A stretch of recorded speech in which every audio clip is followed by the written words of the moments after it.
This KFAN podcast is sponsored by Builders and Remodelers, exclusive Twin Cities provider of Elements Windows. Get the highest quality windows at unmatchable value. Visit buildersandremodelers.com for more details. He sustained the initial injury to his left shoulder against the Browns. It was really a matter of, getting the medical interpretations where, once Carson was told you're going to have to get this fixed, but you really can't make it worse. I believe his phrase to me was, I want to take advantage of this opportunity.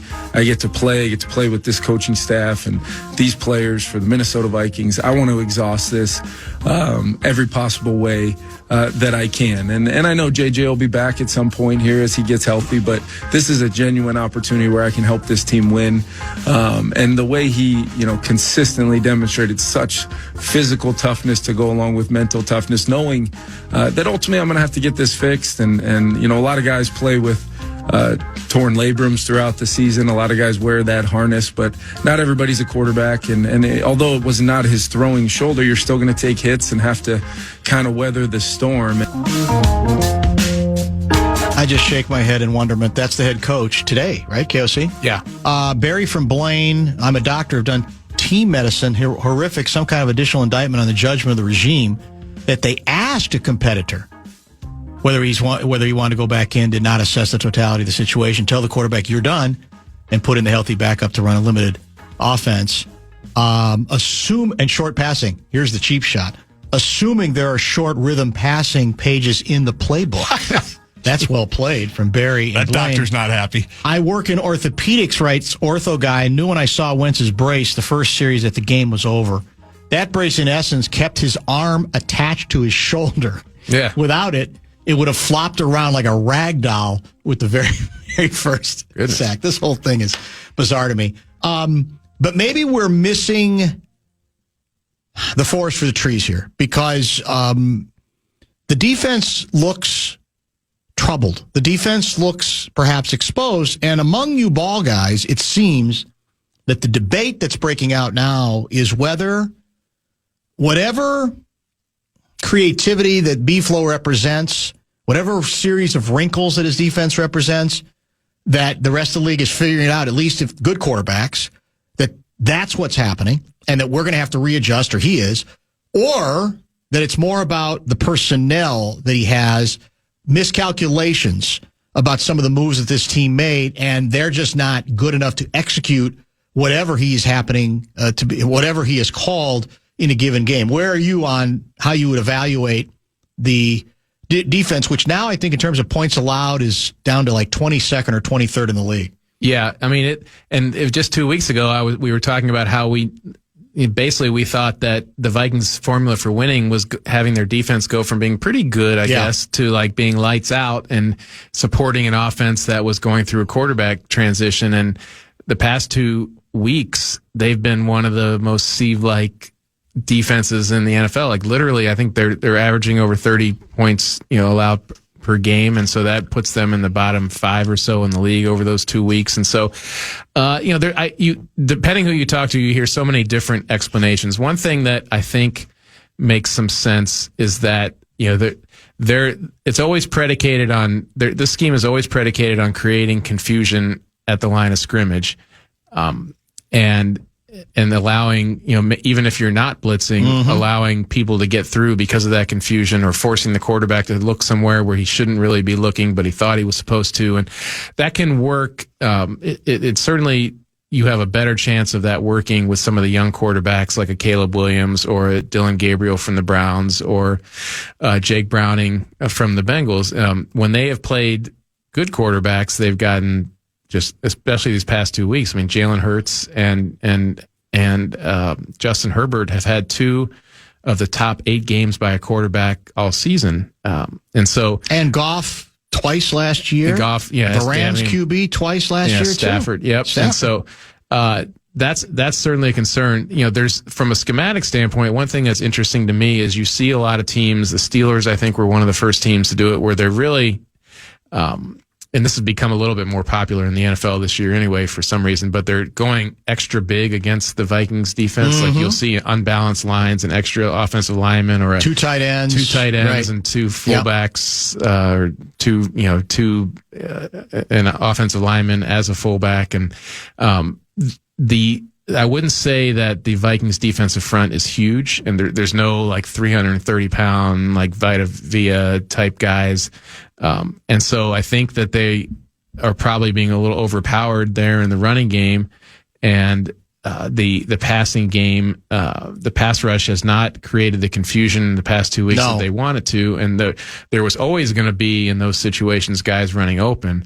I don't think they've ever prioritized, or I shouldn't say ever prioritized, but I don't think we've ever thought that one of the strengths is like the downfield coverage per se. There's going to be holes in the middle, and there's going to be some matchups that you can get with guys who aren't great like man-to-man defenders, is the way they've operated here in the past few years. So that's kind of a nutshell of what we've seen. And it doesn't, and it's incumbent on them to find schemes that are, it's not like they have bad players. There's plenty of good players on the defense. And we know Andrew Van Ginkel's been hurt, and I don't know that he's coming back this week, but the coach doesn't make it sound like it's imminent. No, it certainly didn't on Friday, which the day after the game when he was asked about that. I'm not sure if he's talked about it since then, but, there's certainly enough good players in the defense, and there just needs to be a better match of what these guys are good at and what they, and what they're being asked to do. And then you have to also remember that some of these better quarterbacks are definitely like seeming to find the right spots, whether it's Hurts, whether it's Herbert, and whether it's Jared Goff. And so that's a big challenge for this week, but they haven't really given themselves a chance in those scenarios. Did you get any sense, this is like way down the list of angles, I believe, and I don't know if it was played big at all out there, but did you get much of a sense that it mattered very much to Harbaugh to flatten the Vikings if he could, and to do it, you could say, in a very physical fashion, as the Chargers finally did, and because they've not been able to play that well? You think Harbaugh's wired in such a way that he's still thinking about, even if he doesn't declare it in his quotes after a game, that there's a part of Harbaugh that says, yeah, I love sticking it to those guys who basically, let me leave the place without hiring me. Yeah, and it's an interesting, because I didn't really think about that angle heading in. The sort of the general consensus has been that the Vikings made out just fine in terms of letting Harbaugh leave and hiring Kevin O'Connell instead. The Chargers have been good with Harbaugh, no doubt, and they definitely were the better team the other night. I wouldn't be surprised I don't think anyone asked Harbaugh about it, but I wouldn't be surprised if part of him, just being the kind of crazy competitor that he is, got a little bit of extra pleasure out of it, even if it's just sticking it to the people in the front office, because there's really nobody on the field that had any impact on him not getting that job. And so it's possible, but it'll be fun to look at 10 years from now and see like did they how did the O'Connell era turn out, or if and maybe it's still going at that point, I don't know, but what or how did did he do another like supernova situation where he comes in and turns it around quick, but then it blows up pretty fast as well? Yeah, they had they didn't do well at all in the postseason. No, they made the postseason. But they did make the postseason, and obviously Harbaugh's already got a pretty good name established. Notwithstanding the cheating that Guardsy still despises at the college level, pretty good pro coach. In a previous spot, I think, won Super Bowl. Yeah, got to the 49ers. Got to the NFC title game. Yep. I think his first year. Yeah. Did he not? Yeah, and he was good at Stanford. I mean, the guy knows he's won everywhere. No he's won everywhere. What was if somebody had asked Harbaugh about that after the game, would he have gone with was it a jive turkey question by Gobble? What was the Gobble? Gobble turkey. Remember the Gobble turkey? By Jive Turkey Gobblers. Yeah. I think. He was mad about a question being asked, wasn't it? Yes. Kind of, yeah. I don't know if he was mad, but he was giving it back to the guy. I wonder if because I don't think it was asked after the game. When he was at Michigan? When was this asked? This was, I think it was in college. I think it was college. Might have been pre-Michigan. Yeah, I don't remember. I don't recall. In Michigan, he said that he advised quarterbacks not to eat chicken because they're an angry bird. I forgot about that. You don't want to be putting that kind of in your body. I think he may have evolved his position on that a little bit. I think he might eat chicken now, but he was more of a red meat guy. You got to get your protein somehow. Very important somehow, some way. Bonus bucks time? The Fan and 2 Men and a junk truck want to give you a shot to win bonus bucks. It is our national cash contest, and the keyword for the 4 o'clock hour is dollar.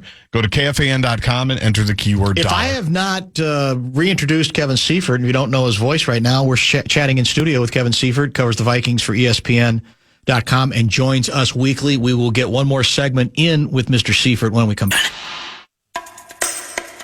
Boston punk legends Dropkick Murphys are set to hit the Palace Theater on March 6th. Don't miss out.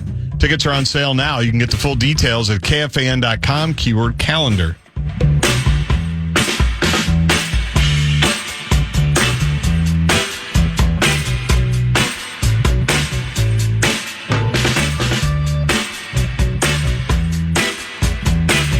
One more segment with Seifert, Kevin Seifert, ESPN and ESPN.com. Do we cede the division to the Packers yet? Do we still have to factor in the Lions? How do you view the NFC North right now? I mean, still the most difficult division in the NFL. We just were in the break. We were watching the ESPN. Dan Orlovsky had the Lions as the number 1 team in the entire league. And so I don't know that we're ceding it to the Packers yet. I know the Packers did beat them in the first game of the year, but I look forward to that rematch. And I think they're probably 2 of the top, maybe the 2 top teams in the NFC, for sure. And maybe the 2 top teams in the league, both happen to be in the NFC North. We now know the die is cast. McCarthy is going to be the guy the rest of the season. So, what's the best approach you think that McCarthy, O'Connell is going to try to take to just get him off the ground again, given how bad much of the first 2 weeks went and how long he's been out and the few reps he has? What's the quarterback whisperers? What do you think his approach is going to be moving forward? Building. I mean, I think it'll start. It should probably you probably got to start back from scratch where you started in week 1 in terms of.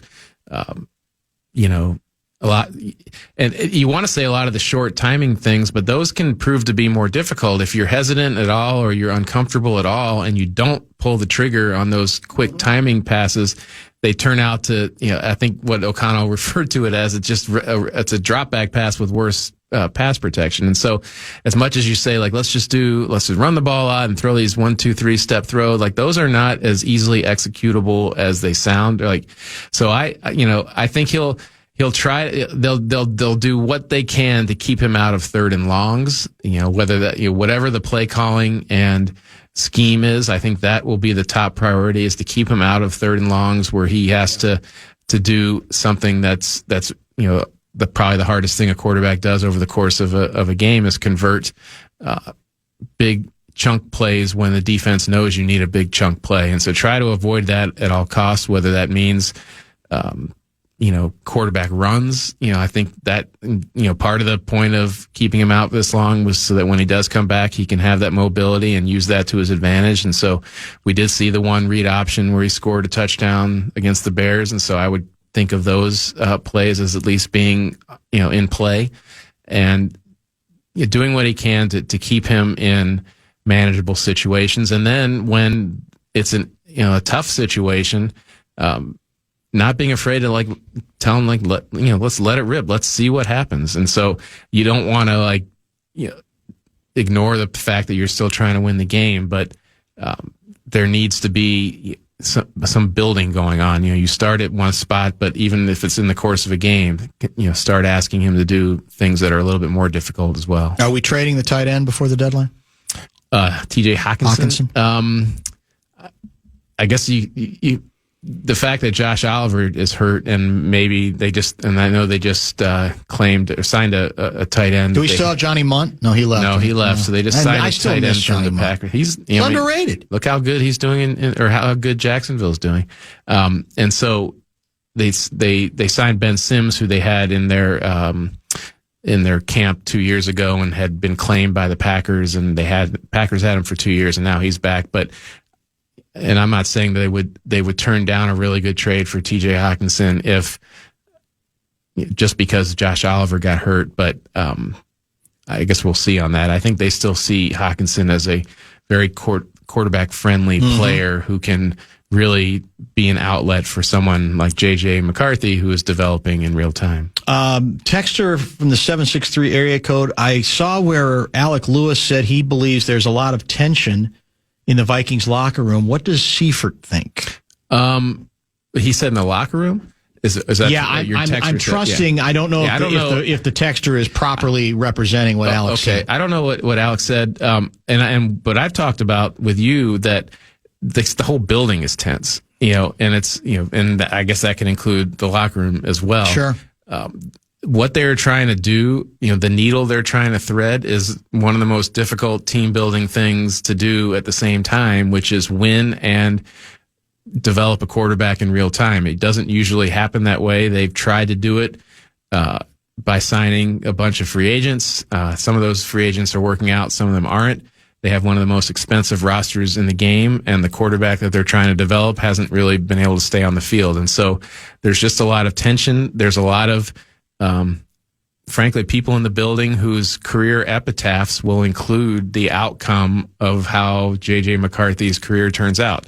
It won't necessarily be the first thing that's on there, but it's part of it. Like it's one of the biggest projects that any of these people will try to accomplish. And so it's absolutely from the top down, and it includes the adversity of taking the trip to Europe, which turned out to be a lot more onerous than maybe they thought it was going to be, or hoped it wouldn't be. And, all the injuries they have encountered. Injuries are part of the game, but they've had a lot of injuries to some really key people. That's made it extra difficult, and just the record. And so, I don't think that the tension is confined to the locker room. I think the whole building seems tense to me. Yeah, that's fair. And I understand why. Man, more spam. I'm getting a lot of spam these days. I have no idea. This is probably a dangerous one to open up this late in this segment, but I'll go ahead and do it. And Guardsy, again, this might be another, burner account from Guardsy. He's got several. But the texter here basically says, look, I think Brosmer is currently more ready to start an NFL game than McCarthy. The kid was rehabilitating all last year, had a very nice team around him in Michigan with 4- and 5-star players. Brosmer looked great with less surrounding talent, although he didn't beat Iowa, as I recall. Didn't we lose to Iowa last year? We did. I don't remember how he played. His 1 year at the U, and he got himself on the Viking squad much more impressively than McCarthy. That's Sol and Blaine. He's clamoring. Well, the conspiracy theories is that's why the real reason why they didn't put him on the field. We discussed it yesterday. Can't rule it out. Yeah. They didn't want him. Never know. Once you put Brosmer on the field, you're not going to be able to get him off the field. And so, he was impressive, and I think O'Connell has actually used, if you were to put all the words that he said about Brosmer and all the words he'd said about J.J. McCarthy, and then you switched the names, that you might not be able to tell the difference. He really likes him, but there's no doubt who the priority is. And I don't think that that's the reason why he didn't put him on the field, but it speaks to the fact that, given his lineage as an undrafted rookie that played made one final year at the Big Ten in his college career, he was pretty impressive this summer. As a former ball guy, baseball guy, did you appreciate what took place, World Series game number 3 last night? Part of me was just thinking, I'm glad I'm not covering this game, because it goes, not only is it late, and so there's deadlines and all those kind of things, but so many things happen that you would want to include in your story, and then they eventually become irrelevant because no score, it didn't determine the winner. They just kept going. And so trying to synthesize all the things that happened in that game into one story. And I put this on Twitter, the baseball, generates great writing more than all the other sports combined. Great point. And I don't know why, other than it's just the majesty of the game or whatever. But there was so many things you could write about. A lot of elements. Jeff Passan, our national guy, focused on the fact that Sandy Koufax came into the clubhouse at 1 a.m. Pacific time last night, age 89, and shook the hand of. He looks terrific. Oh yeah, he's living in Southern California. Unbelievable. And he shook the hand. It was a Klein, the pitcher. Yes, from the Klein Dodgers. was the hero. And so he pitched 4 innings, and he had never pitched anything close. It was like a heroic thing, and he just walked up to him and said, like, "Good job, sir," or something like that. And that's just another, and that's what Passan built his whole thing off of. But great angle. So I love the way it spurs great writing. I love the dramatics that create such awesome storylines. And I just would have been, I know I would have walked out of there thinking like more stuff happened that I didn't include than I did include. Well, in my story. another element that again you could have built the whole thing around. Kershaw comes in the 12th inning to save it. Bases loaded. Yeah, he gets one guy out.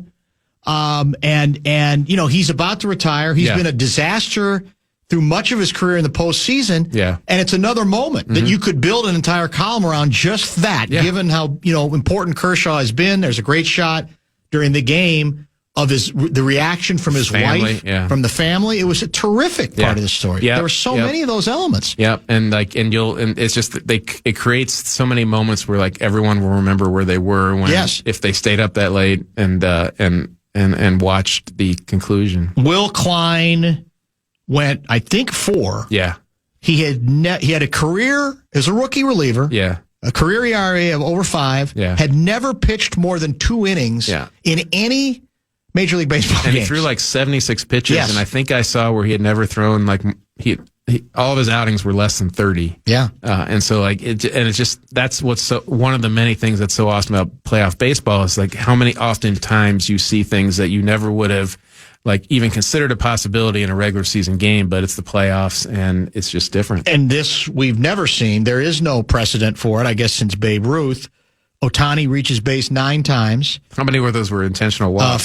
4 intentional, 1 semi-intentional after 4 extra base hits in his first 4 at-bats. And he's the starting pitcher tonight. Yeah, and unbelievable. And he there was a video of him in the clubhouse, and he's like, when the manager is talking to the players right after the game, and like he's like almost like warming up as a pitcher. He's like already moved on to the next thing, right? And like just a legendary. Like he's on his own has produced so many unprecedented moments. Well, we've had their anniversaries of it happens every year. This time of year, obviously the '87 Twins, but even probably winning Game 7, and more importantly '91 with Jack Morris, the 10 innings and so forth. And that's another game you could almost write a book. Yeah. On the entire, just on that single game, forget, anything else. Yeah. And I was an Atlanta Braves fan growing up. And so I remember where I was when Kent Herbeck pushed Ron Gant off of first base. When he fell, you mean? No, when he pushed him or pulled him or he's like SGA. He just doesn't have great balance. Yeah. Exactly. Yeah. He just unfortunately falls in. And I remember like I view the Kirby Puckett home run as the Charlie Leibrandt pitch because I'm a Braves fan, and I remember feeling so bad for him because it looked like he was bawling walking off the field. And so like it's funny how you remember these things from different perspectives, but there's many, the Sid Bream, because and I can still hear Skip Carey, who was the longtime Braves announcer, who had called so many terrible 100-loss seasons, and then suddenly they're winning the pennant, and 5 times he said, the Braves win the pennant, the Braves win the pennant, and I'll just hear that for the rest of my life. Yeah. Stays with you for sure. All right, we'll have fun with the lads in Detroit. You're going to Detroit, I assume? Yes, sir. Could get ugly, who knows? Well, we'll be there to Football's report on a funny game. It is. As we know, there's strange things happen. Ball, and you cannot predict the way it bounces. You going in Saturday? Saturday night. Kind of have to, It's a nooner, right? Yeah, there used to be a flight that you could take out late Sunday night, but it doesn't exist anymore. That's gone. We'll be back Monday morning. You still stay at isn't there a Marriott right at the airport? It's a Westin in the airport. That's what I mean. Right. Yep, that's where we stay. And that's a nice one. That's perfect. That's I in big time country, my too. GPS location, but I just did, I guess. Point. You get to walk right to the gate. Yep. Right? You have to mess with security, dedicated right? Isn't there like a security gate right there? Dedicated security. Can I come? I love that airport so much. When I remember staying there, it was a Marriott. Did it become a Westin, or maybe it was always a Westin? I don't remember. When I started staying, it was a Westin. Same Bonvoy points. Yeah, exactly. So don't worry. Yeah, you're good. They all transfer. Thanks, Seifert. Okay. Kevin Seifert, ESPN.com. Luigi will join in the 5 o'clock hour. Lots more to get to. including perhaps a done-as item and a couple of other things related to the baseball game. Stay tuned. Time now for the Vikings Report on The Fan, presented by Miller Lite. Vikings wide receiver Adam Thielen joins Dan Barreiro next. And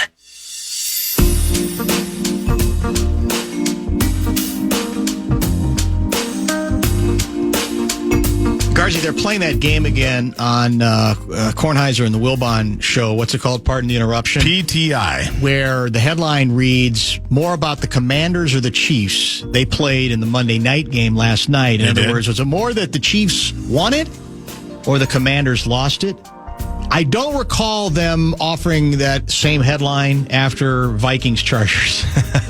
I said, well, was it which had more to do with it? It seemed, I think, a little bit clearer. I watched very little of that game because I wanted to watch some Wolves, and then I did get into the World Series madness as well as it went on. Here's the stat that's gaining a lot of traction in the wake of Game 3.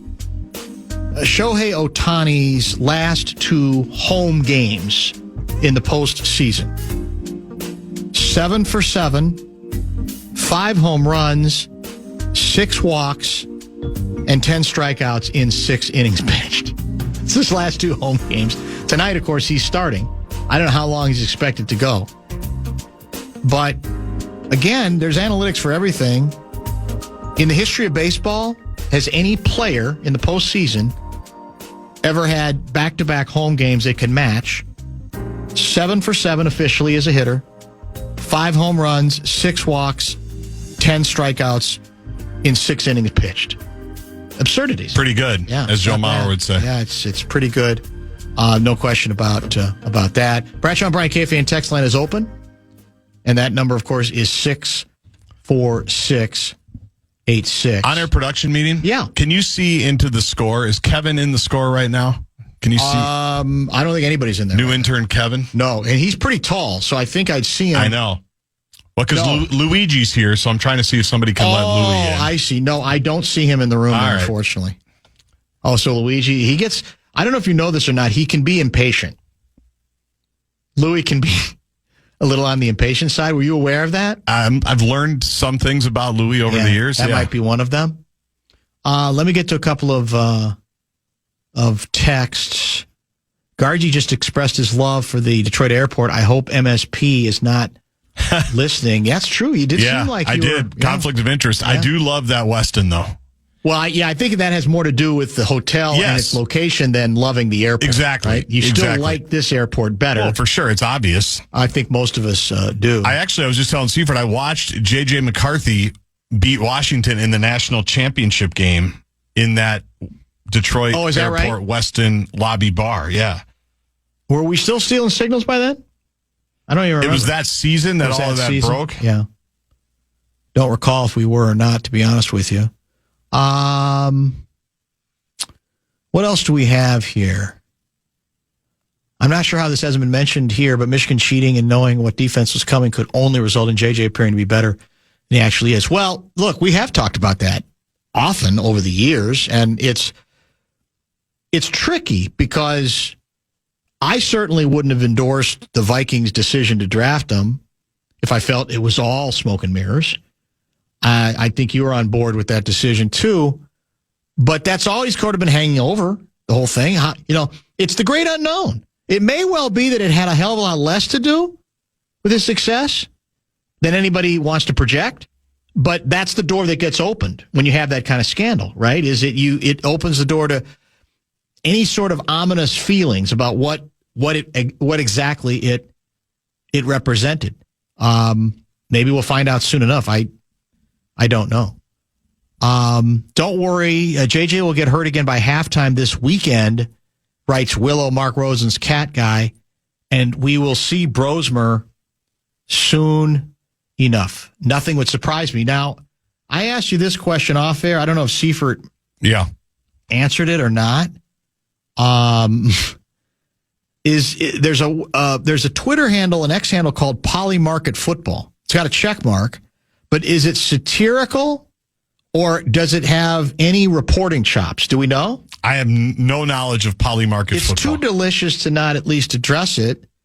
Because here's what they wrote. The Vikings have reportedly reached out to the Giants on the availability of Russell Wilson and Jameis Winston. They prefer Winston, but the Giants have no plans to trade him currently. So is this a satirical site to get Nacho Libre going because of his well-stated opinions on Russell Wilson? On Russ? Or on Mr. Unlimited? Is there... I would be skeptical. To me, those names are both too big because I don't think we're bringing anybody in to be a 2. We're bringing somebody in as a body to be a 3. Probably, so right? You're going to bring Russell Wilson in to be a 3? No. Are you going to bring Jameis in to be a 3? I don't believe so at this point. So you're back to, you got to actually get somebody less distinguished, just as a body, to have somebody there. No names have surfaced from the Jackals, right? Locally, I don't believe yet. Not that I've seen. Which surprises me, because I brought this up yesterday. So they got to get another quarterback. Even if it's just for an emergency purpose and just for the sake of having a third body. But we've seen weirder things happen than 2 quarterbacks getting hurt the same week. It's rare, but This is a rare offensive line. You would think today would be the day to get that done, too, while the team is off before they come back to practice tomorrow, right? Get them in the building today or at least tomorar morning and have them ready to at least that's true. Scan the iPad a few times. The lay of the land, a little bit. I don't know. And is Pastranaut available? I don't think so. No? He's on a team. He's on a team? Yeah. I can't remember. It was New England, wasn't it? Didn't we talk about this a while ago? We might have. Who was the QB we had who could throw for 400 yards but also threw 5 picks? Sean Mannion. Not Sean Mannion? Not Mannion. There's Nick Mullins? Mullins. Is Mullins still in the league? Probably. See, it would be more that, or Mannion or Mullins, those kind of guys, don't you think? Man, realistically, we have had some guys, man. Could we elevate our quarterbacks coach? McCown? He looks still to be in great shape. By the way, we never addressed this.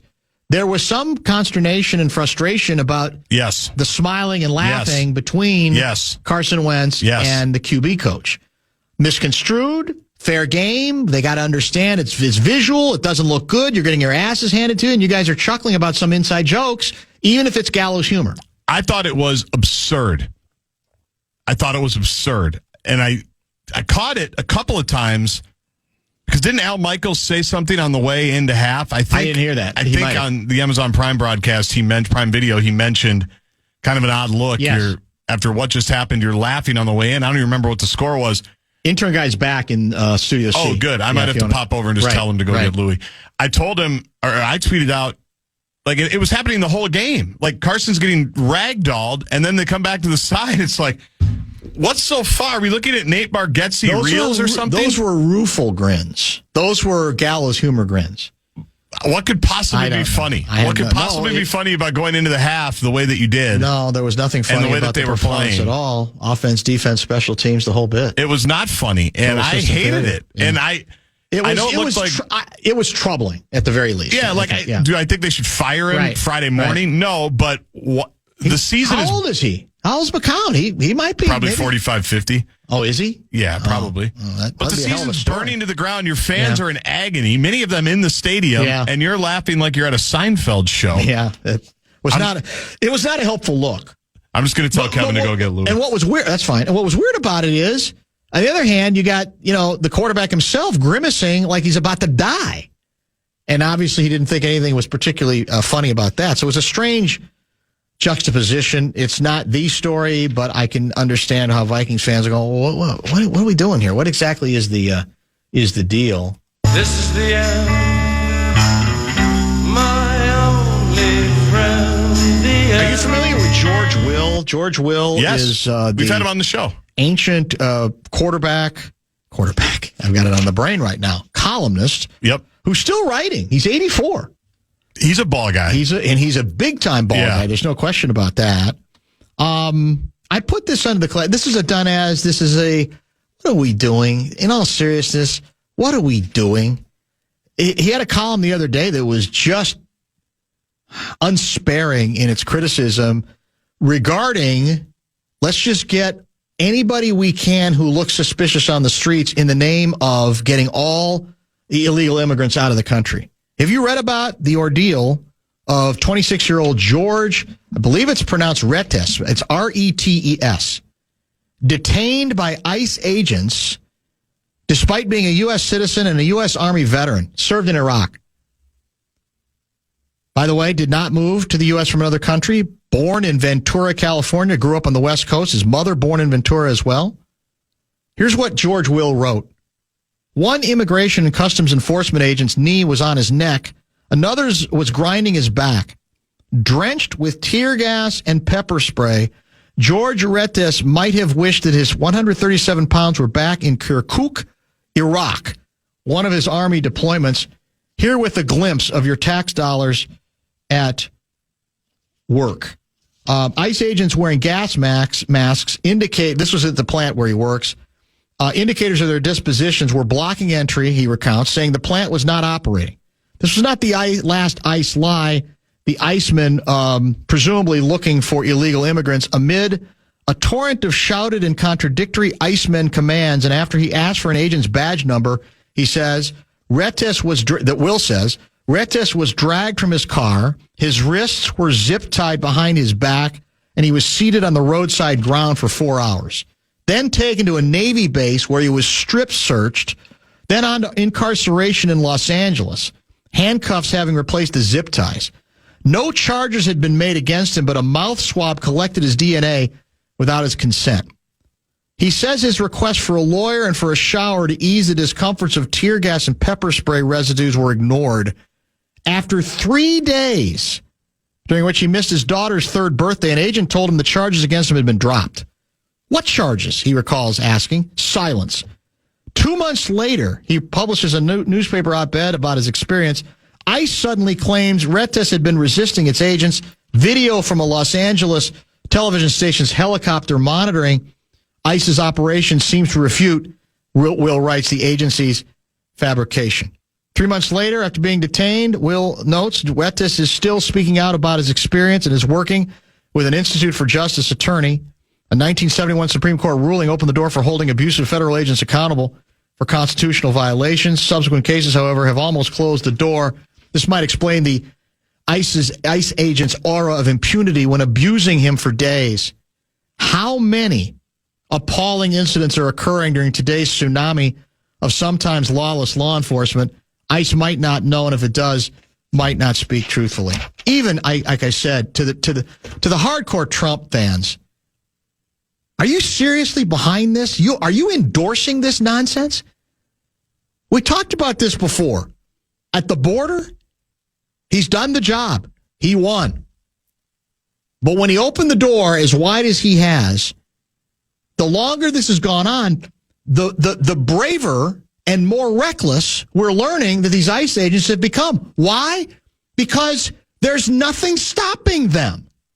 So none of these stories are particularly surprising, and they have nothing to do with actually taking care of the quote-unquote illegal immigration issue.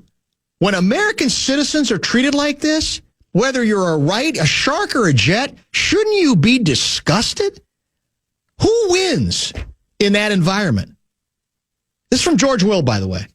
Not exactly a George McGovern liberal. Louis will be with us top of the hour. I'm assuming top 5 at 5. Are we going to do that with him or without him? I love doing whatever it. Whatever works with there. We got a lot to discuss in the hockey world, by the way, including a pretty interesting piece from Russo regarding allegedly one of our issues. We've already had the captain's meeting with the general manager. Yep. So I don't know what's Before left Halloween. of that. I've got an idea up my sleeve that I think Luigi, regarding saving the wild, and I'm guessing Luigi will dismiss it as being unrealistic. Interesting. But I would like to see us find out whether it actually is as unrealistic as I'm assuming many people, including Louis, will suggest. We'll find out what he thinks is going on with the Gopher. I know, well, we talked a little bit about the Gopher men's hockey team, but that was before we got swept by Duluth. We're now, is it 2-5-1? I think that's what you said yesterday. I think we're 2-5-1 at this point. I know we lost a bunch of people, but aren't there limits to, how far this thing can go? And who knows what else we'll get into. If you have questions for Louis, the Bradshaw and Bryant KFAN text line is wide open for you at 64686. What do we have for top 5? Anything in particular? We have Wolves, we have World Series, and more Kevin O'Connell explaining himself.